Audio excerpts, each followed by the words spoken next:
Hello and welcome to the 1895 podcast with me, Tom. And me, Rob. And Rob back in the studio again. That last episode went down well. Great to listen back to that first session. Yeah, a quick fire studio double is what we're doing, isn't it? Yeah, it's still massively hot here in the UK, and still a massively hot topic that we're going to get into today. We teased it out last time, but we're going to get into some more of that specialty gases event in Frankfurt. But before we get into that, I don't think we touched on it too much last time, but Frankfurt was a great city to visit, wasn't it? Oh, fantastic, wasn't it? I think we might have talked about it a bit in that podcast we recorded on the ground, but what a great place, yeah. It helped the weather was fantastic as well, of course. But we saw some great sights, didn't we? The big the observation tower that we went up at the end of the week. There, yeah, fantastic. Great. We saw the football stadium as well. Some great sights and a great city that I'd like to revisit sometime. I'd like to revisit that as well, but I guess it's time to revisit all of the specialty gases that we talked about. A nice segue there. And I think the best place to start this particular episode is actually to go back to that first session and listen to one of the speakers that we didn't get into last episode. Yeah, you teased it at the end of the last episode, didn't you, with the topics we're going to hear about today here in this one. I think what is really good about that is we're going to get into specialty gases, we're going to get into value creation, molecule creation and development, and of course rare gases, which so often get overlooked. So 3 or 4 key speakers and topics here, but yes, let's pick up where we left off. We were last talking about the rampant growth in chips, in AI driving that, and of course the specialty gas needs for that. And then we heard from Dr. Jonas Sundqvist of TechInsights and Alex Labs, specifically about the specialty gases market and how it is being shaped by all of that chip development. Yeah, he's certainly one of the favourite speakers of the audience and one of our favourite speakers as well. I love him speaking, and actually I'll never forget his reference to 6-7 on stage. I never thought I'd hear that on a gasworld stage. Yeah, I'm not sure how well that landed with the audience and in the 50-50, room. I think so. So let's get into some of his presentation on the specialty gases business in Europe in 2026. Shift gears a bit now and look at the global electronic gas market. So it's hitting not $1 trillion. It's far behind, but we are going to hit 7 billion soon. Specialty gases and bulk gases for the electronic market specifically. But here is then the mystery game. How can other segments grow at double-digit KDR and the gas market is down at 5%? Let's talk about that. So if you look at semiconductor wafer equipment, the leading growth is in lithography, ASML dominating that field. And behind ASML, Canon and Nikon is trailing far behind. So definitely this is the strongest AI contributor that we have in Europe. The lithography system from ASML, you can't make AI chips without that. But we also have deposition and etching, which also kicks up this demand. Even diagnostic equipment, you can see what we saw in the previous presentation, the new normal. So you see this acceleration coming up here. And it's definitely going to go up. And the key is to understand how can gases go that way. This might not be in the interest of the customers, the fabs, but definitely for gas-producing companies like Messer here to go more for a value-based offering because it's AI, and without certain gases like helium, you can't make AI chips. So where is Europe? Where are these structural bottlenecks that Europe are strong in? So obvious, the elephant in the room here, ASML. As I mentioned, but you also have the hidden champions, ASM International, a deposition company. They are strong in atomic layer deposition. They are the leader in atomic layer deposition. They are one of 2 suppliers of EPI equipment, so you can't make a transistor without ASM. So you need them for the EPI layers to make those gate-all-around transistors that you have at 2 nanometer design nodes, and you also need them for the high-K metal gate stack. Other up-and-coming champions here are Besi, also Dutch company, Eichstron, a nice German strong player in epitaxy. They are very important for the gallium nitride and silicon carbide ecosystem, specifically here in Europe. Both Vico and Ericsson have had trouble in the Chinese market, but for automotive products in, let's say, from Infineon and others, ST Micro that are fully integrated, I think that's dominated by Ericsson. So the gas companies. So this is really, besides mentioned the elephant in the room, ASML. It's Europe is controlling. These are companies. They're headquartered in Europe. The leaders here is Air Liquide, Linde, and Messer. And if you look at the pie chart, just adding this, all these companies, it's more than 60% of the gas market, and also in electronics. So you could say you can't build a fab for any kind of electronic without these three companies. So there's a lot of talk in media about rare earth and germane gallium supply from China, and that should be a big problem out there. But Europe is controlling the gas business, and this is typically nothing you read about in the media. So I think that's something we should all work at changing together and explain to the world that without European big gas, there's not going to be any AI chips. And we can also use that, of course, in the quite rough trade agreements that are taking place. So possible near and long-term outcome for Europe. So I think you have, since I'm in the startup world also, you have to take problems and turn them into opportunity. And I think Europe has opportunities here to leverage much more the global gas supply for all kinds of basic air gases, specialty gases, and so on.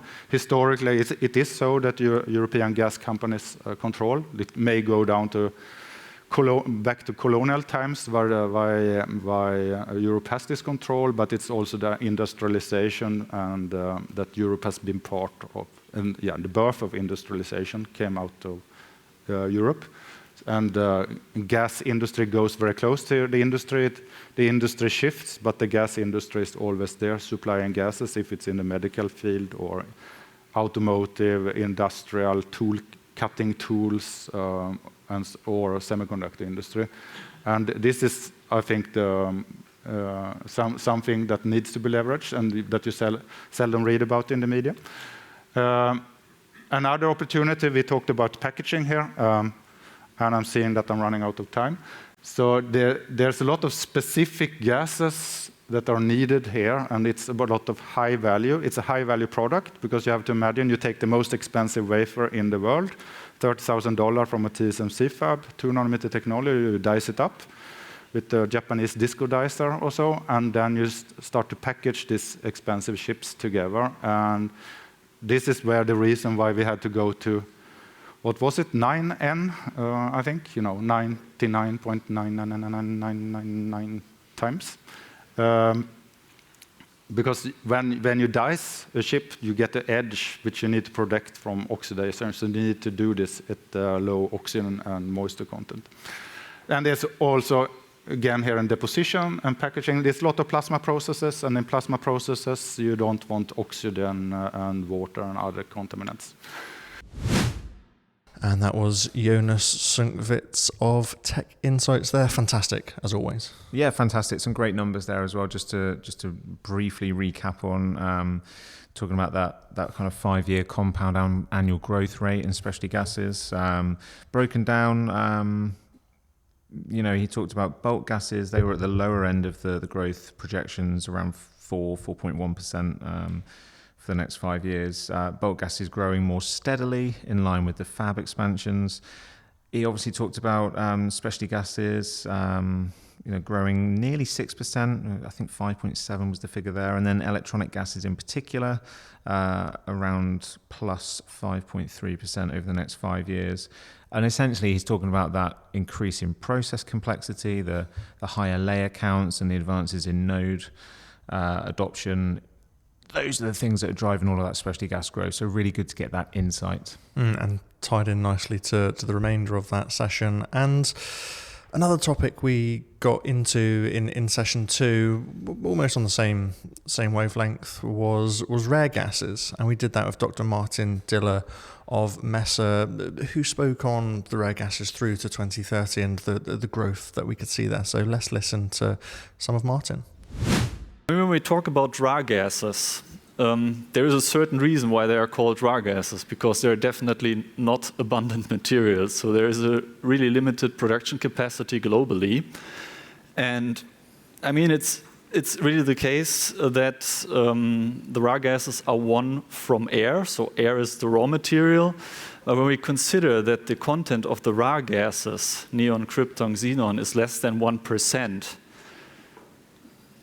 it's quite a challenge to get the volumes needed for the market out of it. The economic way today to get the rare gases out of the air is, as for many or several other products, the air separation unit. So really a process which is applied by the industrial gas companies in order to separate the air into the particular components. And especially at larger air separation unit, where it is economical also to extract in a dedicated column the rare gases, and with a special purification system really to separate krypton, xenon from each other to have the pure components, it is possible to produce them. But as I've already mentioned, it's about large air separation units. There are not that many in the world. I mean, driven by the economy, by the applications and the demand of the particular application, the volumes which can be provided by those larger air separation unit grew over the last couple of years. But as you can see here, based on the estimate on the right side of the slide, it's still limited. We are not talking about really big quantities. It's still a rather limited product availability on the global scale. So in the next couple of minutes, I would like to focus a little bit more on the application landscape. I mean, when we talk about rare gases, there are quite a number of, let's call it, niche application. We see some similarities between the three rare gases, but there are also some huge differences. I mean, one quite important application has been lighting, so the former halogen lamps you are all aware of, I think. But there are also a couple of other quite interesting applications, such as the dark matter research, which was a topic which was more relevant some years ago. Medical applications, some others. Of course, electronics, which is today a quite important segment. It has also been a quite important segment in some recent years. And finally, also the space industry. And you can already see it's a lot about high-end technology where the rare gases find application. And there I would like to go a little bit more into the details to show you what happened over the last couple of years, which is to me quite interesting. And this is what I would like to share with you. So when we go back around about 10 years ago and we look what was going on the European market, the rare gases application were mainly driven by segments like lighting, so for halogen lamps, and especially for the krypton, the window manufacturer. So krypton is usually applied as an insulation gas for the panes, for the space in between of the panes of the window. And yeah, this of course changed significantly over time. I mean, there was the development of the LED, and for LEDs you do not need rare gases. I mean, nowadays we all have LEDs. There are almost no more halogen lamps used. And this is one of the reasons why the market for rare gases in the lighting industry decreased significantly over the last couple of years. On the other hand side, roughly 10 years ago, there was also a quite increasing demand from the electronic industry for the rare gases. Over the time, they really developed to become the biggest consumer of the rare gases on a global scale, which was quite important for developments, especially due to the Ukraine war and the time after. At the same time, but maybe a little bit later, around about 2018-19, there was also, let's say, the start of a significant increase of the demand from the space industry. And this is a trend which is still ongoing nowadays. I will shed some more light to that in a couple of minutes. Yeah, then in 2020, we all experienced Corona. This was quite a challenging time for a lot of industrial segments. But for the electronic industry, it was also kind of a boost because the demand for electronic devices increased significantly. On the side of the electronic industry, they also increased their demand for the raw gases. This was also one of the reasons why they really became the biggest consumer of the raw gases globally. But then, a few years later, on the one hand side, Corona came to a certain degree to an end, and the electronic industry was in a kind of downturn phase, so where there was not that much demand for electronic devices. At the same time, also the demand from the electronic industry went down a little bit. But you all remember in 2022, there was the Russian invasion into Ukraine, so the Ukraine war started, and this really had a huge impact, especially on the raw gas market, because it became quite obvious during that time that Ukraine plays a decisive role in the production of raw gas, because there we have a lot of production facility which are in the position to provide the raw gases, especially the neon, to the market.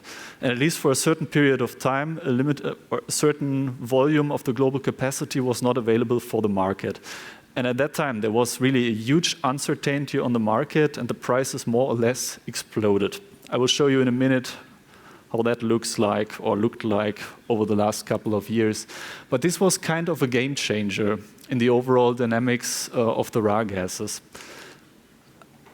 I mean, especially the bigger consumers of the raw gases, such as the electronic industry, really experienced how sensitive they are in case such volumes are not available anymore. This is the one aspect. And according to that, what I've heard from the market, what we have also seen, this was really a sustainable effect, that significant volume demand is no more available because of process optimizations and other things in order to reduce the volume demand on their side. When the prices exploded due to the Ukraine war, we also saw another effect which was more related to the krypton. I mean, the window manufacturers, they like to use krypton because it has some quite fancy, quite nice thermal properties for the insulation. But there's also another candidate which is much cheaper. This is the argon. Argon is much more abundant as krypton. The price is by far lower than that of the krypton. And whenever the prices go up sky high, the window manufacturers tend to switch from krypton to argon. And on that part, it was also relatively obvious that the demand for krypton in the window industry was reduced, and that there was also kind of a sustainable reduction of the demand because of this big increase of pricing, which was also quite a hit for them. When we now look to 2025, 2026, there are still two segments which are quite important for the future of the raw gas market. This is on the one hand side, the electronics industry, and on the other hand side, the space industry, which will have significant demand nowadays, but also in the future with a huge potential of development.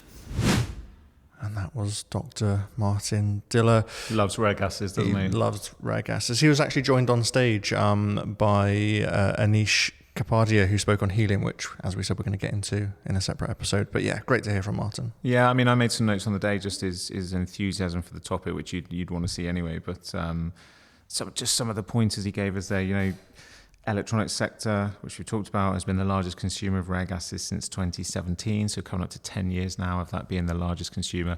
I think as Martin explained actually, that, you know, there's lighting and other applications for those rare gases, but electronics has been far and away the biggest. And then what a stat as well, rare gases, there may only be 1% of our atmosphere, yet rocket launches, space adventure and other key applications like medical and, you know, dark matter research and electronics and lighting, they would not happen without that 1% of our atmosphere. Crazy. Yeah, and we love to get into that space topic. We do love that, don't we? I think we'll do a space episode soon. I think so. But bring me find back on track, Tom. So, yes, back on track now. And if this next speaker doesn't prove the depth of the agenda we have, we went from a speaker from Mesa to straight into a speaker from Nippon, Sanso, France, and that was in the form of Constantin Bernard, who spoke on supporting the customer from lab to fab and beyond. I was on stage chairing this session, and I think he had a real presence on stage. I think he did, and I loved that he really covered that lab to fab angle, that really emerged in the last two specialty gas summits that we held in previous years in Utrecht in the Netherlands, and we made that a core part of the agenda. It was popular in our feedback and our Q&A, so he really addressed that really well. And what I love about this is he gave us case studies in molecule development and delivery, and how you can support those semiconductor customers. Yeah, so let's listen to a little bit of that. We have a vision, we have the infrastructure to engage. So what are the main drivers behind going to the lab? I try to classify, and that's from our perspective. You will maybe be able to add some, but that's some of the drivers behind this value creation in the lab. So you get new fab processes. You heard of lots of them before. Sustainability requirements, supply chain and geopolitical tension, technology breakthrough, and aligning the R&D roadmaps as well. We are currently, and we must keep all together, take the opportunity to take these drivers and use them to transform them into concrete opportunity to bring new product, new molecules in Europe. And we will see how to do that, right? So giving you example of each of these drivers. You take new fab processes. So typically we talked about bringing lower nodes, right, into Europe. That's much more advanced in Asia, of course. So there's advanced precursors over there, and there's advanced R&D already present. So having the ability to exchange knowledge, expertise between the labs brings the ability also to go faster and to answer faster the needs in Europe.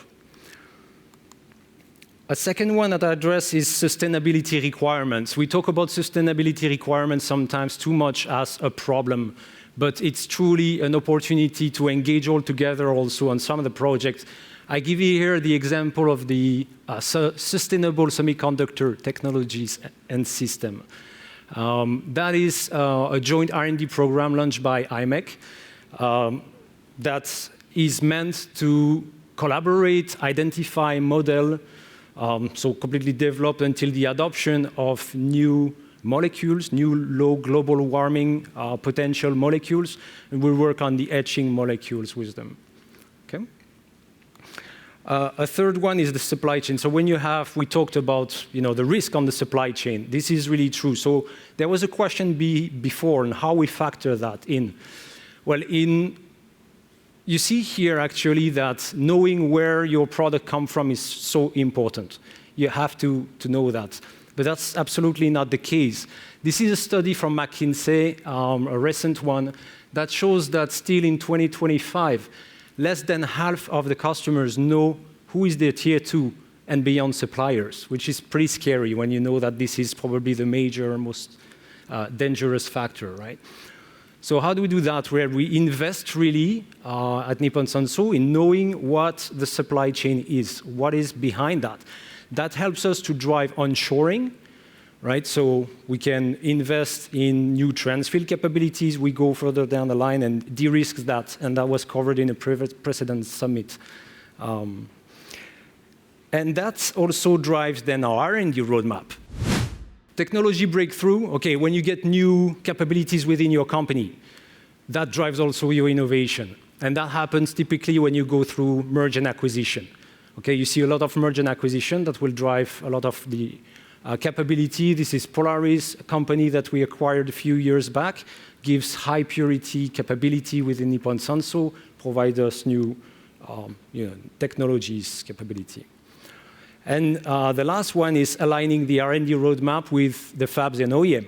It's good to have your roadmap so you see, your mapping, you know your capability, you drive a roadmap, and then you have to make sure that's aligned with the demand and the urgencies from the different fabs. We do that with our strategic customers and partners through TRMs typically. Okay. So now I will engage on the 5 main challenges. Okay, I will develop the 5 main challenges that we solve when bringing one product from lab to fab. For that, I will give examples mainly through 2 products, which are synthesized by Resurk. So Resurk, we discussed a bit before, actually has been acquired by Nippon Sanso through Matheson. So the First product is brute hydrazine. So hydrazine is nitrogen precursors for low temperature ALD. That's a potential replacement for for some of the structures needed in replacement of ammonia. And the second one is brute peroxide, which is a replacement for ozone and low vapor and water vapor, sorry. And that's typically more control. You can control better for some of the metal oxide ALD processes. So on the right side, you can see the peroxidizer, and that is a distribution system for the peroxide. And we'll talk about that. I will mention that later when we talk about the ecosystem. So no longer, we need to consider then a lab chemistry success is only 10 to 20% on the road to the fab adoption. It's really only a start. So now I will ask you a question from a company like us. What do you think the first challenge is when we bring a new product from lab to fab? I should have used a poll here. That would have been better. But is anyone willing to guess here? Anyone? Scalability? Yes, scaling, scalability, yeah. Okay. Actually, the first one that we face is solving the problems of environment, safety, and health, ESH, and all the regulation around it. And in other words, what we do is we de-risk. De-risking is number one. Okay, it's the number one challenge. You need really to de-risk the product. Then you will go with timing challenge, repeatability, building an ecosystem, and costs. And again, you may have other challenges that you face yourself, but I will illustrate these ones.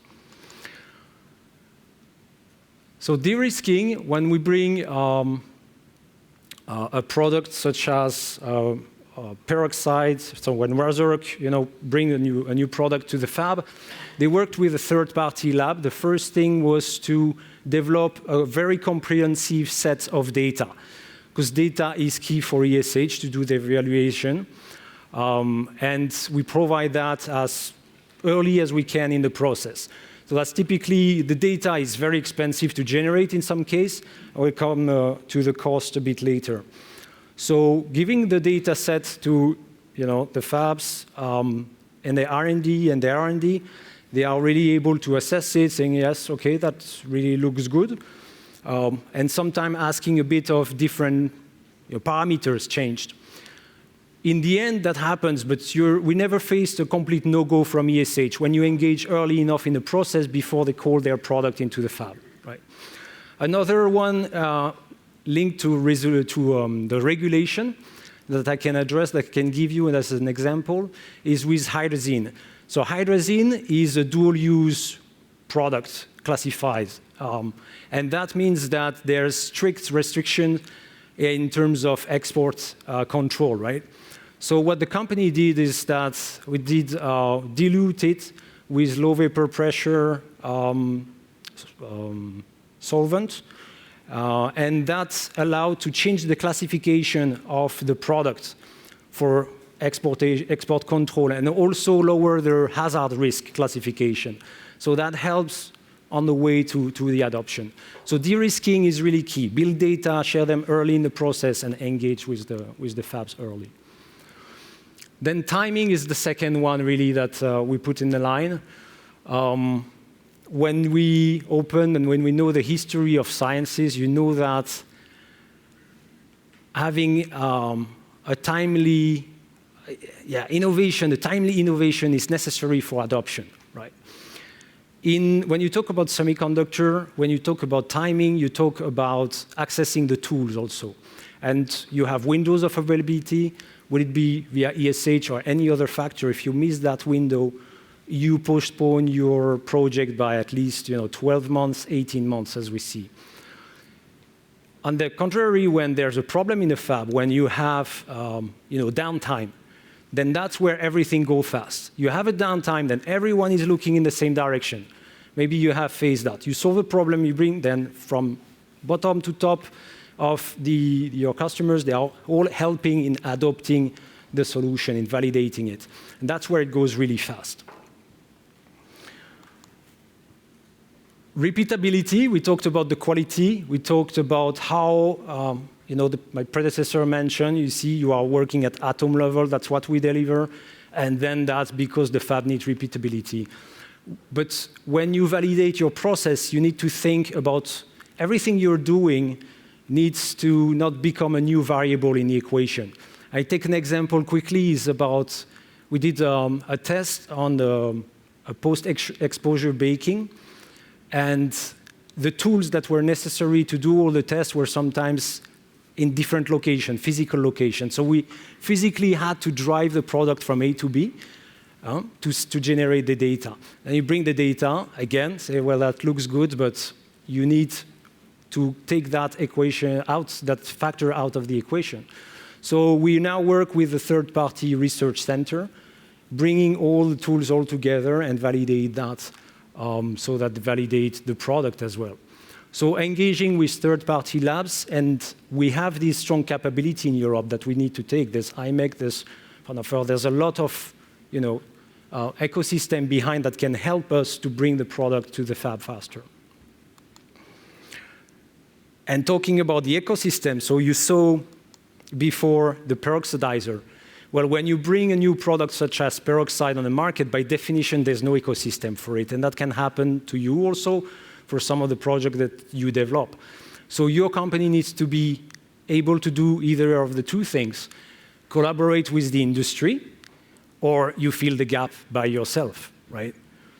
So then this is what you saw as the peroxidizer, for example, but then you need analytical equipment for such products. Then you will need to study a lot about all the containers. So that's all the knowledge that we can bring there and that we have partners to collaborate with.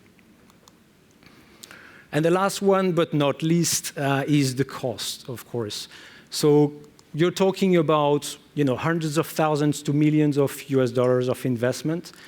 And you're not even sure in most of the stages that what you are bringing to the market will be successful. That's the situation when you bring a product from lab to fab.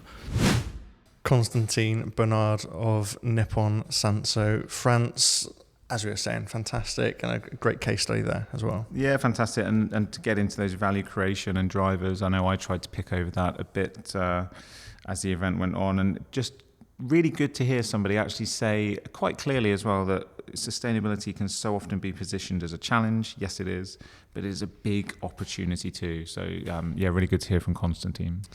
And let's head to possibly the final clip of this episode, the final speaker of this particular episode surrounding our Specialty Gases Summit, and that was Wiebke Unkrig of Merck Electronics.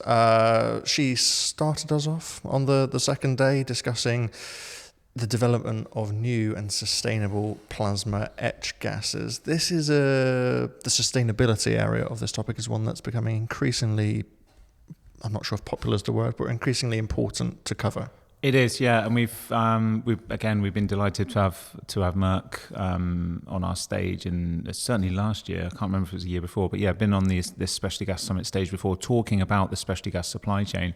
But it was great to have them back this year in the form of Wiebke to discuss that sustainability angle, the plasma etch gases, and how actually this is a real kind of development area for molecules and materials. And I think, well, we'll hear in a second, but Wiebke talked about, there's more than 100 molecules in Merck's molecule library of development. Let's listen to some of Wiebke. Sustainability is a big topic at Merck, and one thing you can look at when you look at sustainability is the global warming potential. Here you can see the high global warming potential molecule C4F8. So the global warming potential is all about the stability of the molecule in the environment. And in this molecule, you can see that it only includes very strong CF bonds. So it's very stable in the environment because it has no weak points for oxidation. And you can see, I wrote it down here, the lifetime is more than 3,000 years. So we looked for an exchange, and we found a low GWP edge gas, the C4F6, which has only a lifetime of a little bit more than 1 day. This compound includes these double bonds, so it's highly oxidizable and flammable. So we are engineering molecules for specific applications to achieve the highest possible combination of safety, performance, scalability, cost, and we are also looking at the emission reductions. Here on the right side, you can see how the emissions is measured. So this is an example for a spectrum, and in this table, it's just a brief overview and a comparison of the CO2 equivalents, which were gathered from this process. And you can see, compared with the high global warming potential material C4F8, the new materials have CO2 equivalents less than 10% of this. Wiebke, Unkrig there. Some great insights, and I think the room was really intrigued by that presentation. Yeah, I think so. We had a number of questions, didn't we? And I asked a couple myself actually about how is sustainability driving that, and is it the customer that drives the development? Is it you know, the supplier that's driving it first and foremost? Is it collaboration? And she did a fantastic job of answering all of those, didn't she? Yeah, and if listeners are particularly interested in the sustainability angle in specialty gases, we are hosting a webinar in a few weeks' time, 17th of July, surrounding specialty gases, and we're going to get into some of the sustainability topics there. Nippon Gases will be joining us, so sign up for that on Gasworld TV. But I think that's enough from us today on this podcast. We've listened back to a lot of that session here, haven't we? We have, and that does just leave the door wide open, in fact, for the kind of the trilemma element of this discussion, which is that helium supply chain. Yes, we'll have to get into that next episode. And this is a subject that's moving very, very quickly. So we'll have to record that and release that in quick succession. We will. I think the insights from Frankfurt at the summit are already, I wouldn't say aging, but they're already comparing and contrasting with what's happening on the news agenda. So yeah, as you said, Tom, we'll get the very latest on that situation before we hit record. Yes. In the meantime, do please follow the Gasworld website for any updates in the industrial gases business, and also like, follow and share the 1895 podcast, and we'll be back again next time.